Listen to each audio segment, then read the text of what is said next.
ഞങ്ങൾ കുറേ നാളായി പ്ലാൻ ഇടുന്നത് കേട്ടോ. എന്ന് വെച്ചാൽ കുറേ നാളെന്ന് പറഞ്ഞാൽ കുറേ വർഷമായി ഗോവയ്ക്ക് പോകാനായിട്ട് അങ്ങനെ പ്ലാൻ ഇടുകയാണ്. അവസാനം ആ യാത്ര നടന്നു കേട്ടോ.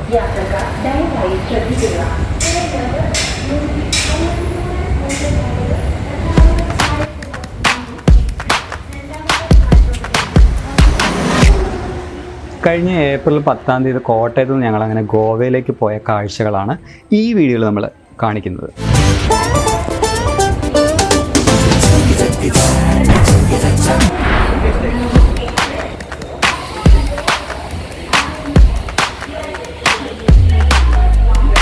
വേനലിൻ്റെ ചൂടൊക്കെ ഇങ്ങനെ കൂടി നമ്മളിങ്ങനെ ആകെ കത്തിക്കരിഞ്ഞ അവസ്ഥയിലിരിക്കുമ്പോൾ ഉഷ്ണേന ശാന്തി കൃഷ്ണ എന്നൊക്കെ പറയുന്ന പോലെ ചൂടും പിടിച്ച് ഗോവയിലേക്ക് ഒരു പോക്ക്. എന്താ വെറൈറ്റി അല്ലേ?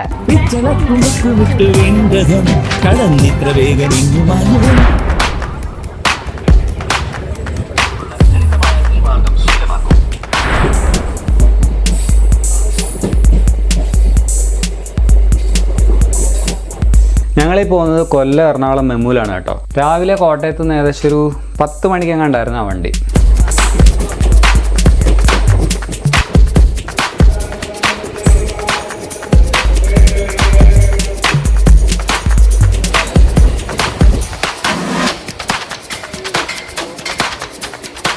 വണ്ടി തൃപ്പൂണിത്തറയിൽ എത്തിയിട്ടുണ്ട്. ആഹാ, മെട്രോ സ്റ്റേഷനൊക്കെ ആകെ അടിപൊളിയാക്കിയിട്ടുണ്ടല്ലോ.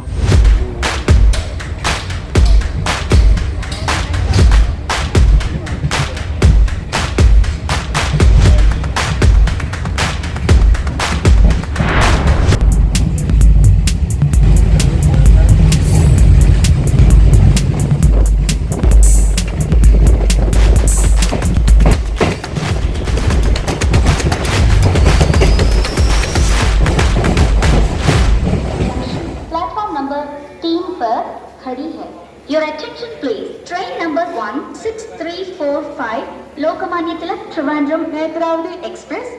Seat belt. Ernakulam south railway station, അതായത് എറണാകുളം ജംഗ്ഷനിൽ നിന്നാണ് ഞങ്ങൾക്ക് ഇനി അടുത്ത വണ്ടിയുള്ളത്.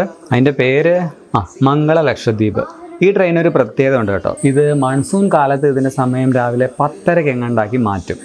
ഇപ്പോൾ യാത്ര ചെയ്യുമ്പോൾ ഇത് ഉച്ചയ്ക്ക് 1:30 എറണാകുളത്ത് നിന്നുള്ള സമയം.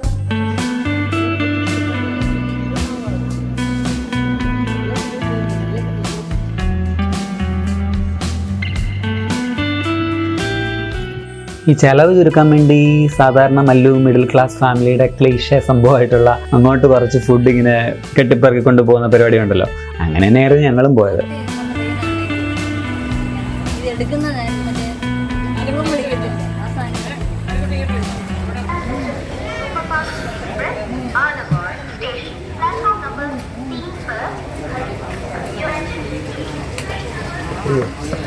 സാധാരണ എല്ലാ മല്ലു ഫാമിലിയും ഇങ്ങനെ ട്രിപ്പ് പ്ലാൻ ചെയ്യുമ്പോൾ ഒന്നിൽ അമ്പലത്തിലോട്ടോ അല്ലെങ്കിൽ പള്ളിയിലോട്ടോ ഒക്കെയാണല്ലോ പോക്ക്. ഞങ്ങൾ അങ്ങനെയൊക്കെ ആയിരുന്നു. ഒരു വെറൈറ്റിക്ക് ഇത്തവണ ഗോവയിലേക്ക് അങ്ങോട്ട് പിടിക്കാമെന്ന് വിചാരിച്ചു. യാത്ര തുടങ്ങിയപ്പോൾ ട്രെയിനിൽ ഒറ്റ മനുഷ്യരില്ലായിരുന്നു. പക്ഷെ പയ്യെ ആൾക്കാരൊക്കെ വന്നു തുടങ്ങിയിട്ടുണ്ടായിരുന്നു കേട്ടോ.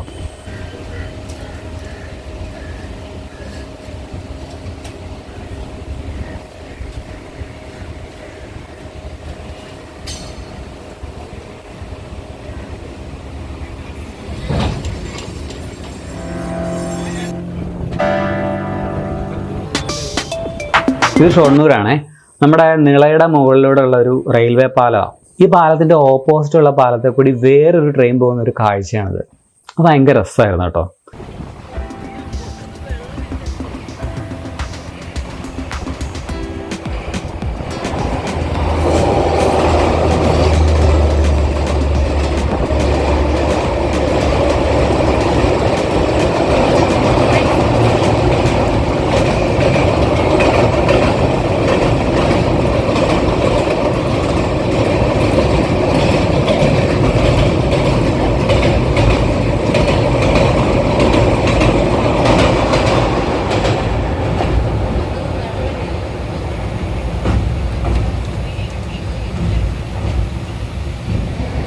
വണ്ടി അങ്ങനെ തിരൂരെത്തിയിട്ടുണ്ട്.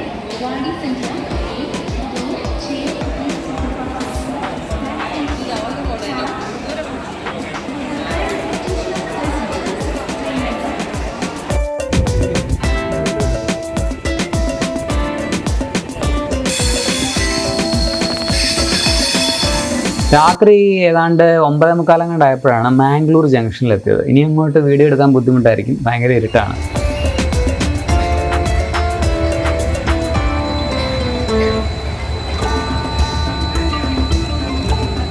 ഭക്ഷണമൊക്കെ കഴിച്ച് എല്ലാവരും പിന്നെ കിടന്നുറങ്ങി.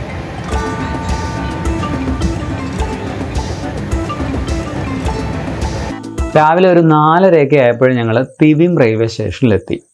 നോർത്തിൽ നിന്ന് കാഴ്ച കണ്ട് തുടങ്ങാം എന്നുള്ള പ്ലാനിലാണ് തിവിമിൽ വന്നിറങ്ങിയത്. അവിടെ നിന്ന് ഒരു ടാക്സി പിടിച്ചിട്ട് കലങ്കൂട്ട് എന്ന സ്ഥലത്തേക്കാണ് പോയത് കേട്ടോ. അവിടെയാണ് ഞങ്ങൾ സ്റ്റേ ചെയ്തത്.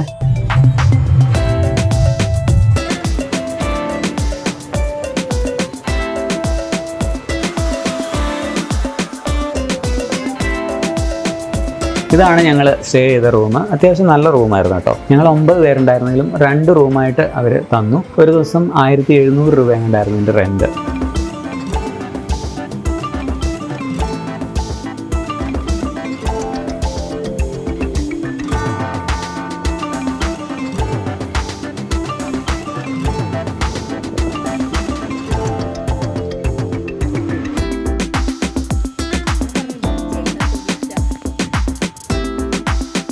റൂമിന് തൊട്ടടുത്ത് തന്നെ കലങ്കൂട്ട് ബീച്ച് ഉണ്ടായിരുന്നു. അടിപൊളിയാണ്. ഞങ്ങൾ അങ്ങോട്ടേക്ക് ഇങ്ങനെ ഒരു ചെറിയ വഴിയിലൂടെ കുറച്ച് ദൂരം നടന്നാൽ മതി, അപ്പോഴത്തേക്കിനും ബീച്ച് എത്തും.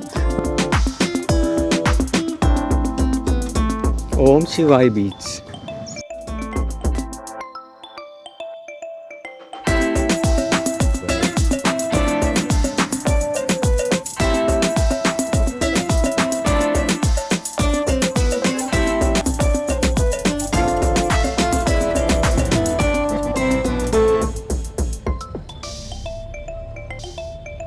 ഞങ്ങൾ ഇത്രയും പേരുണ്ടായിരുന്നതുകൊണ്ട് തന്നെ ഒരു വാൻ എടുത്തുകൊണ്ടാണ് പല സ്ഥലങ്ങൾ കാണാനായിട്ട് ഞങ്ങൾ അവിടെ നിന്ന് പോയത്. ഞങ്ങൾ ആദ്യം ചെന്നത് അഗോഡ ഫോർട്ടിലായിരുന്നു.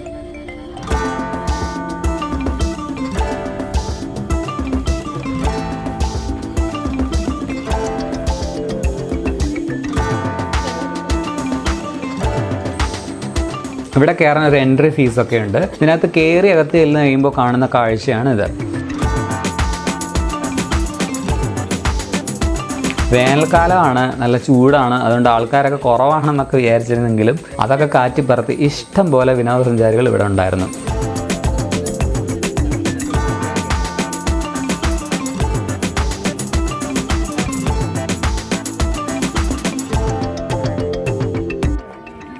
പണ്ട് കോട്ടയ്ക്കകത്തൊരു ശുദ്ധജല നീരുറവ ഉണ്ടായിരുന്നെന്ന് കേട്ടു.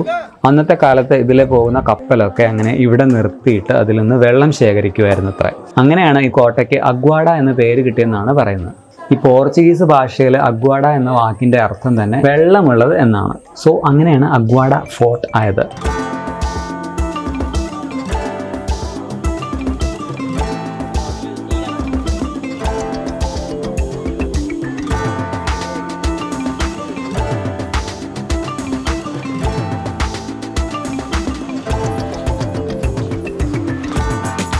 ഇവിടുത്തെ ലൈറ്റ് ഹൗസ് 1864 കേട്ടോ സ്ഥാപിച്ചത്.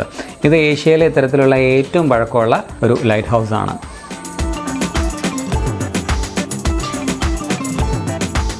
അന്നത്തെ കാലത്ത് പോർച്ചുഗീസുകാരുടെ ഏറ്റവും പവർഫുള്ളായിട്ടുള്ളൊരു കേന്ദ്രമോ അല്ലെങ്കിൽ ഒരു കോട്ടയൊക്കെ ആയിരുന്നു ഇത്. ഇതിനോട് ചേർന്ന് തന്നെ ഒരു സെൻട്രൽ ജയിലും കൂടെ കൂട്ടിയുള്ളൊരു കെട്ടിടമാണ് ഇത്.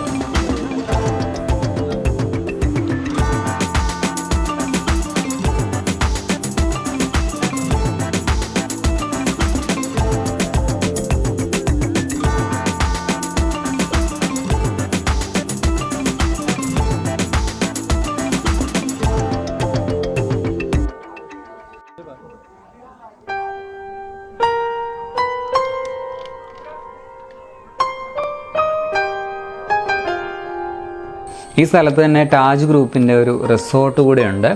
അത് 1974 സ്ഥാപിച്ചതാണ്.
ഈ കാണുന്ന ഭാഗവും ഫോർട്ടിൻ്റെ ഭാഗം തന്നെയാണ് കേട്ടോ. പക്ഷേ കുറച്ച് ദൂരം മാറിയാണ് ഇതിൻ്റെ എൻട്രൻസ്.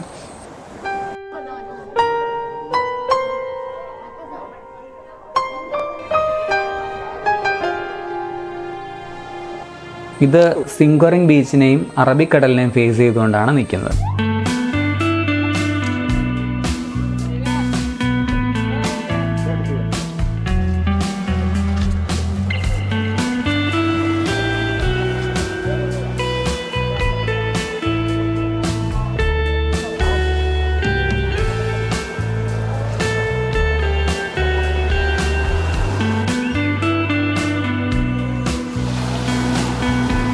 അതുണ്ടോ, ഒരു പട്ടിക്കുട്ടി ഇങ്ങനെ ബീച്ചിൽ വെള്ളത്തിൽ കളിക്കുകയാണ്. മനുഷ്യന്മാർക്ക് മാത്രം എൻ്റർടൈൻമെൻറ്റ് പോരല്ലോ.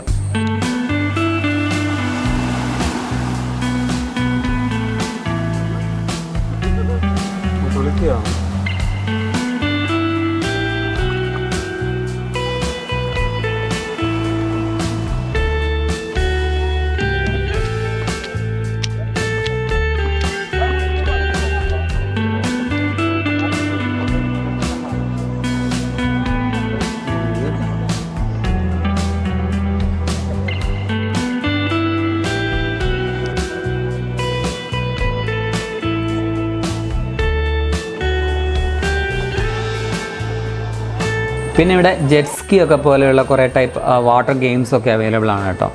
ഇതിൻ്റെ റേറ്റ് 500,000 ഒക്കെ ആയിട്ട് വരും പെർ ഹെഡിന്. ഒത്തിരി പേര് അതിലൊക്കെ കയറുന്നുണ്ടായിരുന്നു.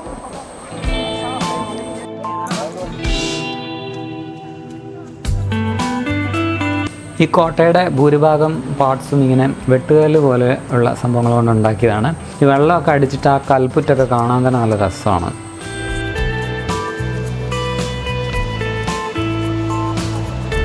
ഈ കോട്ടയും പരിസരമൊക്കെ കാണുമ്പോൾ നമ്മുടെ ബേക്കൽ കോട്ട ഒക്കെ ഓർമ്മ വന്നു. അങ്ങനെ തോന്നില്ലേ നിങ്ങൾക്ക്? നമ്മുടെ ബോംബെയിലെ ഉയിരെ പാട്ട്, അതുപോലെ ഓ സൈനബ ജയറാമിൻ്റെ പാട്ട്, അതൊക്കെ ഷൂട്ട് ചെയ്ത സ്ഥലമുണ്ടല്ലോ, അതുപോലെ ഒക്കെ തോന്നുന്നുണ്ടല്ലേ.